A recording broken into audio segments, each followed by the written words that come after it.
Assalamualaikum warahmatullahi wabarakatuh. Perkenalkan, nama saya Sultan Salahuddin. Saya dari jurusan KPI 2A dengan NIM 22841100001, dan di sini saya akan memaparkan materi dari tafsir dakwah dari pertemuan pertama dan insya Allah sampai terakhir, yaitu dakwah itu suatu proses penyampaian atau ajakan seperti seruan kepada orang lain atau kepada masyarakat agar mau memeluk dan mempelajari mengamalkan ajaran secara agama sehingga membuktikan, membangkitkan dan mengembalikan potensi fitri orang itu dan dapat hidup bahagia di dunia dan akhirat. Dan di sini ada kewajiban dakwah, yaitu tertulis di dalam Al-Quran surat Al-Imran, berbunyi waldekun minkum ummatu yada'u na ilal khairi wa ya'muruna bil ma'rufi wa yanha na 'anil munkar wa ulaika humul muflihun. Dan artinya, hendaklah di antara kamu ada segolongan orang yang menyeru kepada kebajikan, menyuruh berbuat yang ma'ruf dan mencegah dari yang mungkar, dan kepada mereka itulah orang-orang yang beruntung. Pada ayat tersebut Allah memerintahkan orang mukmin agar mengajak manusia kepada kebaikan, menyuruh perbuatan ma'ruf dan mencegah perbuatan munkar. Dan kehendakan di antara kamu orang mukmin ada segolongan orang secara terus-menerus menyeru kepada kebajikan, dan yaitu petunjuk-petunjuk Allah Subhanahu wa taala, menyeru berbuat yang ma'ruf, yaitu akhlak, perilaku dan menilai luhur dan adat istiadat yang berkembang di masyarakat yang tidak bertentangan dengan nilai-nilai agama, dan mencegah dari yang mungkar, yaitu sesuatu yang dipandang buruk dan diingkari oleh akal sehat. Sesungguhnya mereka yang menjelaskan ketiga hal tersebut mempunyai kedudukan tinggi di hadapan Allah Subhanahu wa taala, dan mereka itulah orang-orang yang beruntung karena mendapatkan keselamatan di dunia dan akhirat. Dan di sini juga ada tujuan dakwah tertulis dengan ayat di surat At-Tarim ayat 6 yang berbunyi seperti ya ayyuhallazina amanu ku anfusakum wa ahlikum naro wa kuduhan nasu wal hijarah 'alaiha ikatun gilazun syidadul la ya'sunallah ma amarahum wa yaf'aluna ma yu'marun. Dan di sini ada terjemahnya, yaitu seperti wahai orang-orang yang beriman, periharalah dirimu dan keluargamu dari api neraka yang bahan bakarnya adalah manusia dan batu, penjaganya malaikat-malaikat yang kasar dan keras, yang tidak durhaka kepada Allah Subhanahu wa taala terhadap apa yang Dia perintahkan kepada mereka, dan selalu mengerjakan apa yang diperintahkan.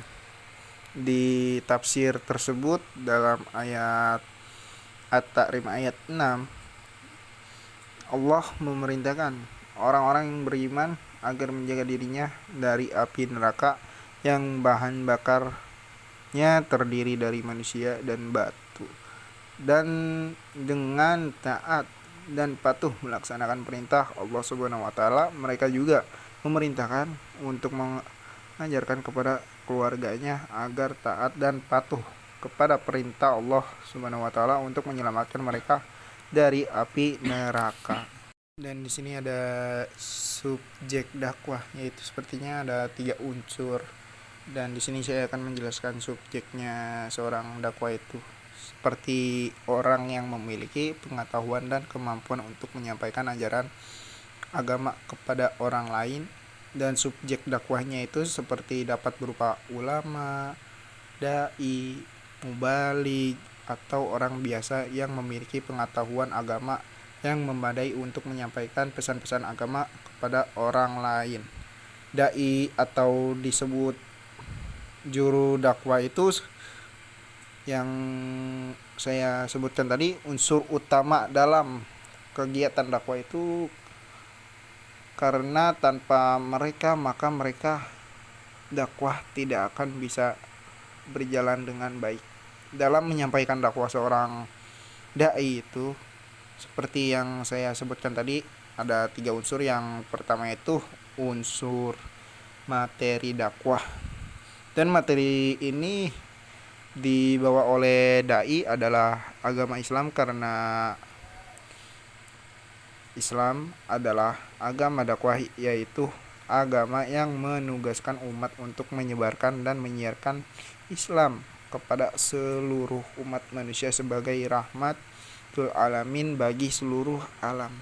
Yaitu di sini ada tercantum dalam surat Al-Imran ayat 19 yang berbunyi, ad-dina indallahil Islam wa ma talafufa.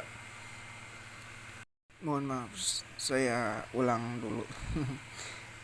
Di sini ayat tersebut berbunyi, innad-dina indallahil Islamu wa makhtalafal ladzina utul kitaba illa min ba'di ma ja'humul ilmu bagyam bainahum wa may yakfur bi ayatillahi fa innallaha sari'.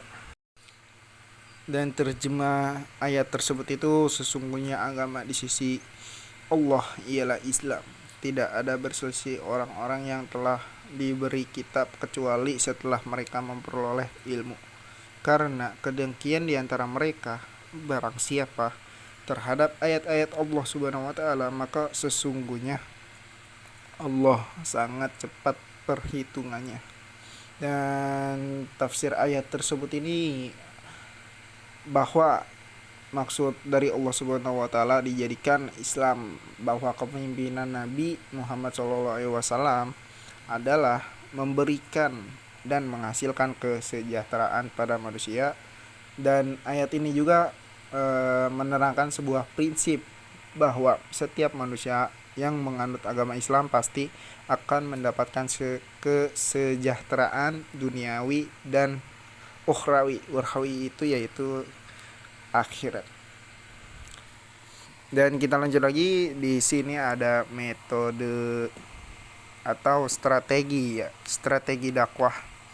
Dan strategi dakwah ini ada surat An-Nahl ayat 123 dengan berbunyi, ud'u ila sabili rabbika bil hikmati wal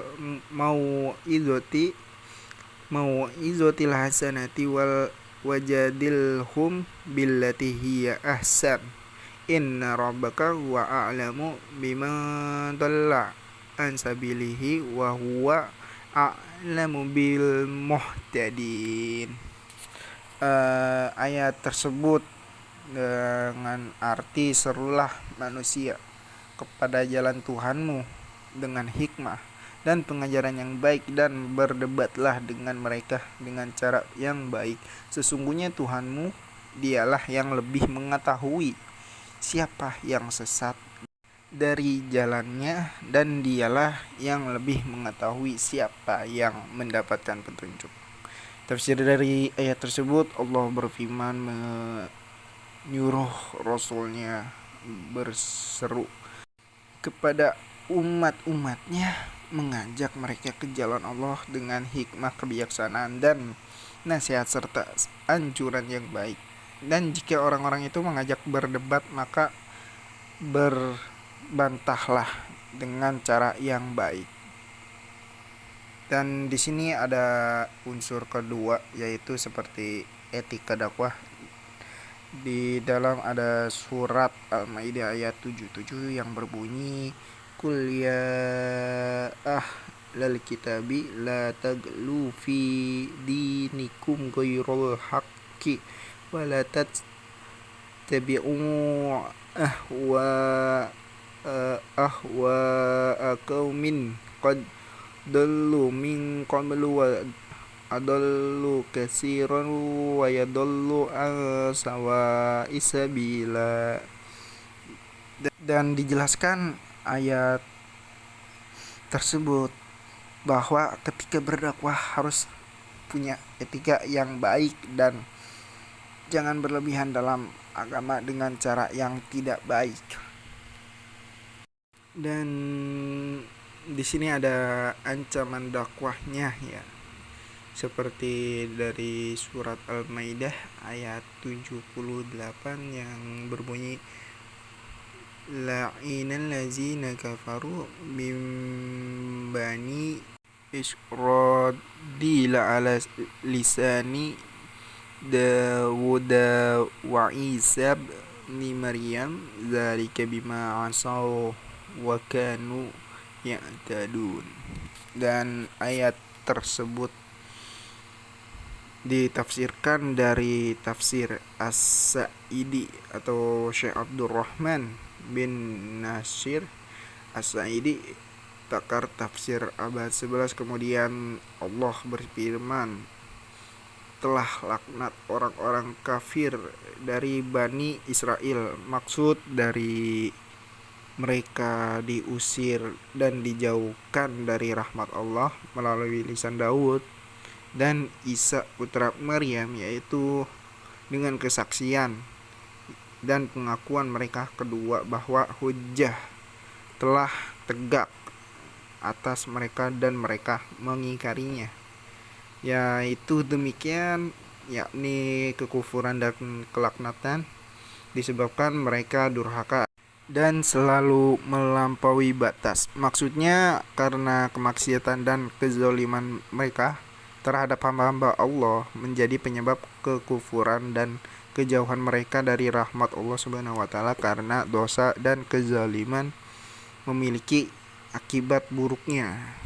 Dan di sini ada pengertian mad'u juga, yaitu ya mad'u itu seperti orang yang kelompok yang lazim disebut dengan jemaah yang sedang menuntut ajaran agama dari seorang dai, baik mad'u itu seperti orang dekat atau jauh ya, muslim atau non muslim, seperti itu.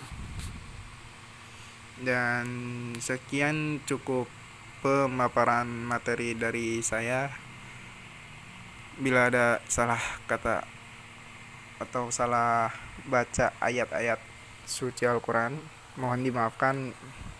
Billahi taufiq wal hidayah. Wassalamualaikum warahmatullahi wabarakatuh.